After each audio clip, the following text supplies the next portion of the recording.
Paul Lamb, thank you for being here. Thanks, Liam. Pleasure to be here.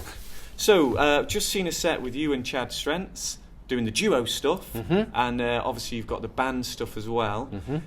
I wonder if you could talk a little bit just about your influences and what got you into playing and took you to the player you are now. Well, the whole thing started off, Liam, as a young lad. I mean, I was about 13, 14, and I heard a sampler album by John Mayall called The World of John Mayall. Yeah. You know, John Mayall, the Blues Breakers. And I listened to that and I thought, wow, something hit me on that, you know. So I looked at John's, on the credits and stuff like that. I mean, I immersed myself in John's playing, actually. Thought he was a great harmonica player, and I think he's got his own style, you know. And then after that, I moved down to saw what and I looked at the credits, like I said, and it was Sonny Boy Williamson, B.B. King, Muddy Waters, blah blah blah. So I delved into that, and then started hearing that. I said, "Wow, this is pretty cool stuff." I was about 15 then, and then I went really way back, and then I went down to the country blues, you know, and I started listening to the early players. And got involved with some of the straight players, you know, Lee Cannon and Cooksey and, you know, all them different players, Jazz Gillum and people like that. And then I found the guy, which is, to me, was the Holy Grail, was Sonny Terry. So basically, I immersed myself for 12 years on the Sonny Terry style.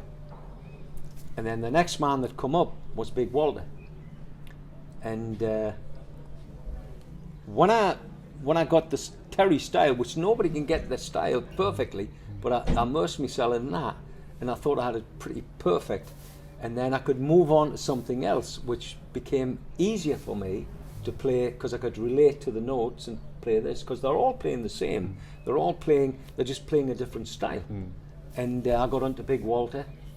And another great player, there was three players that I really got off on, was Sonny, Noah Lewis from Gus Cannon's Jug Stompers, and because they were tone players, and Big Walter. And them three I fooled around with and put them all in the frying pan, mixed them all up, Paul Lamb comes out, you know. And you know, but I listened to all sorts of different music. I listened to you know, classical, I listen to this and I get an idea of that, I get an idea of this, and it comes into my kitchen, and if it works with what I'm playing and fitting in with a band, that's cool. But the blues has always been my, you know, gospel and blues and soul and that sort of thing. It's all come into my bag, you know.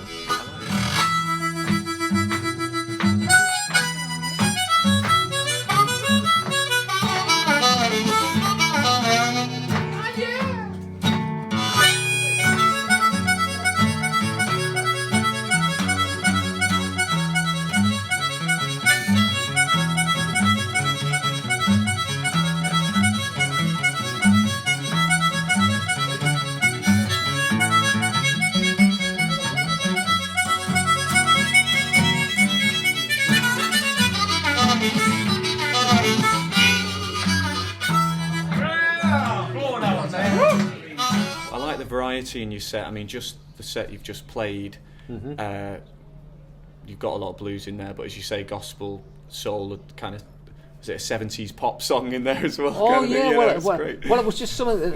I was just a young lad coming up in the 70s, and I heard this on the radio, and I thought, that's pretty cool, and I started whistling when I was a kid, and I thought, with a band, I says, do you fancy doing it? And I said, well, it's not blues, Paul. I said, blues is just, it's just a brand, you know. You just put it in and make it your own way, you know. And as you heard there, the games people play, I mean, it worked, you know. What was the Ya Ya song? Is that Alan Toussaint? Well, originally it's Alan Toussaint. Yeah. And but the original I heard was Professor Longhair, the old coloured guy from down in Louisiana. And I just got it, and I thought, you know, it's just got a nice groove, you know. And just putting the harp on it, and me and Chad just doing our own brand on it, you know. That was cool, you know. So. From my heart, so I can see just a spark of love used to be. And if you found someone new, let me find you love too, and take these chains from my heart and set me free. I want to ask you a bit about rhythm playing, because you're a great rhythm player, and I think it's something that a lot of harmonica players don't maybe spend as much time working on as they're soloing. Is that something that you've consciously put time into? It always has been for me. Rhythm is the main thing. You got the vocal on the top and you got the rhythm underneath, and all you're doing is backing the vocal, and that rhythm has to be on there. And that's what I did in the early days. I played chromatic, well, I still play chromatic, I play the whole lot, and it has to enhance the whole song. And that's been always the case for me. You have to listen to every little nook and cranny what's in the band. I mean, it could be a massive band, it could be a small band, but you've got to listen to what everybody's playing and bounce off each other. And that's what it is. Yeah. You know? That's what I've always done anyway. Yeah. You know? You're just part of the of sound. the team, Yeah, part of the sound. Yeah. And then when I come in and blow the fuses, then I'm doing it, you know. Yeah. But that's it, you know. Yeah. I've always tried to maintain that with the band, you know. Have big ears, big heart, big feeling. Listen to what everybody's doing, you know. Yeah, yeah. But that's been my philosophy of the music, you know. So.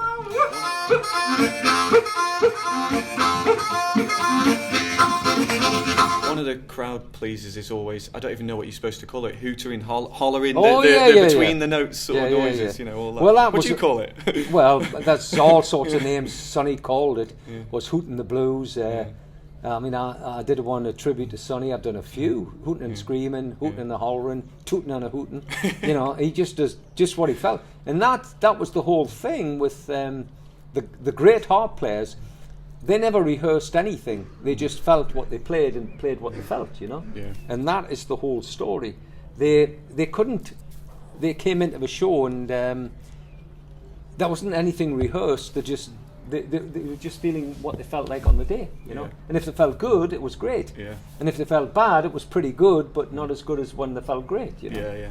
And that's what it was all about, you know. And that's the way, basically, I keep it like that. I keep the band like that. I keep them fresh. I don't tell them what I'm going to play. And I just come in, and they're all gone, what's next, Paul? You'll soon know.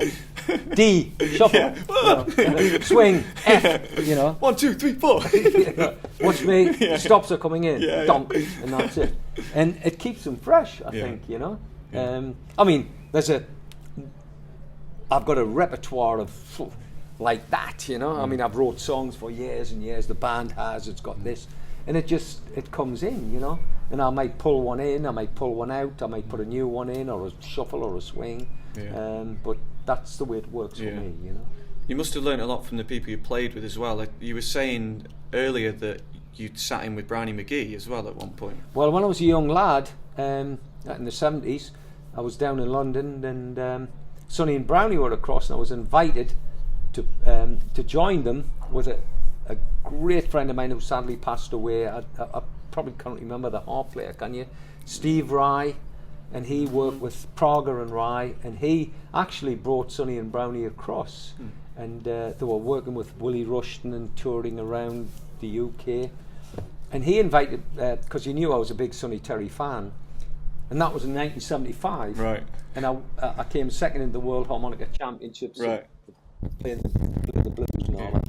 And so I was introduced to Sonny, who was my hero, and we went around. I was travelling with Sonny, and he took sick one night, and we were in somewhere in London, in the West End, and Sonny said, I can't do it, man, and Brownie said, well, hey, you jump up, young man.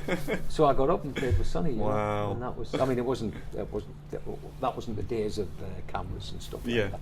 So I just played around with him, and that was an honour for me. You know? Yeah. You know, so. But Sonny was, I'd say, he got me on the right track. I spoke to him about different things and stuff, and he was the most different of all the players. I mean, you got Big Walter, Little Walter, Sonny Boy, Jimmy Cotton. You got all them guys, and they came from down in Mississippi. Sonny was from the East Coast, the Carolinas, and he had such a different style. It was completely different, and he was unique in that style. And I got on that. Most of the guys my friends are like Kim Wilson, Jerry Portnoy, Rick Estrin, Mark Hummel, all them guys. They came from that Chicago West Coast, Yeah.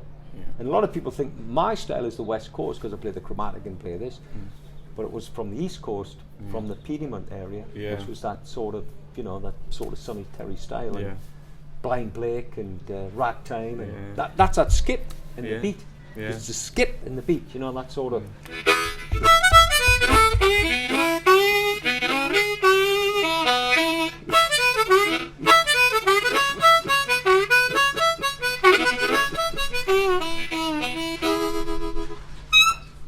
Just them bounces that kick in the middle, and that's where I got that sort of style from, Did you just learn from listening to records? Did you ever have any lessons or anything? No lessons. There was nothing. I mean, where I came from was up in the northeast of England, a coal miner's house, nothing there.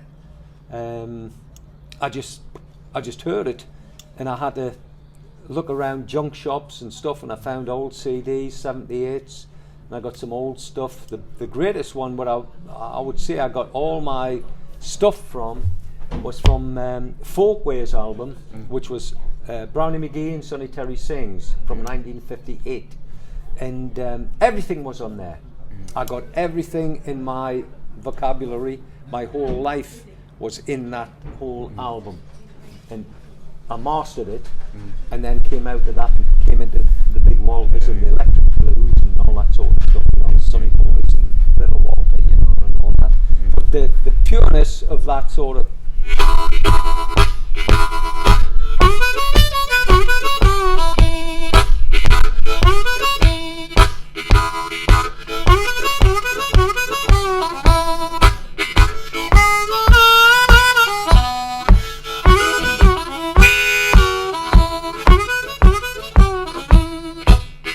I got a woman, sweet loving kind every day. I got a woman, a sweet loving kind every day. Oh, every day. Yeah, yeah, yeah, in every way.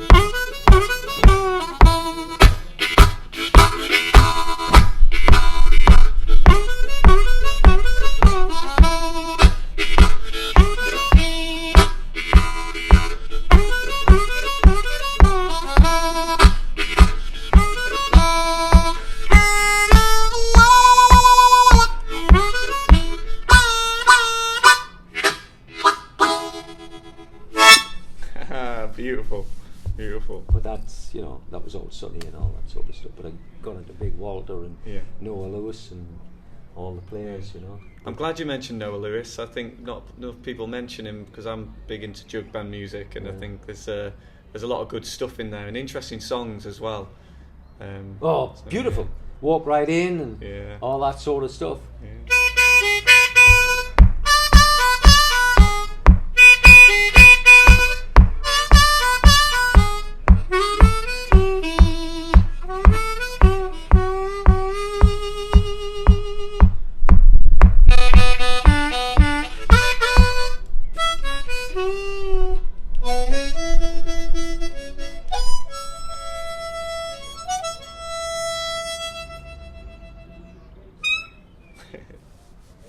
What's your opinion on? I mean, do you think it was almost better to learn when you didn't have it spoon-fed to you? Definitely. Yeah. From the early point, because what people have got now, it's so easy. It's so accessible. You can just go on. Yeah, I've got Noah Lewis. I've got Sonny Terry. I've got this. I had to search for it. Rick had to search for it. Kim Wilson had to search for it. I mean, they were on the other side of the pond, and they were accessible to, because they used to see Junior Wells and everybody running around, you know. Yeah.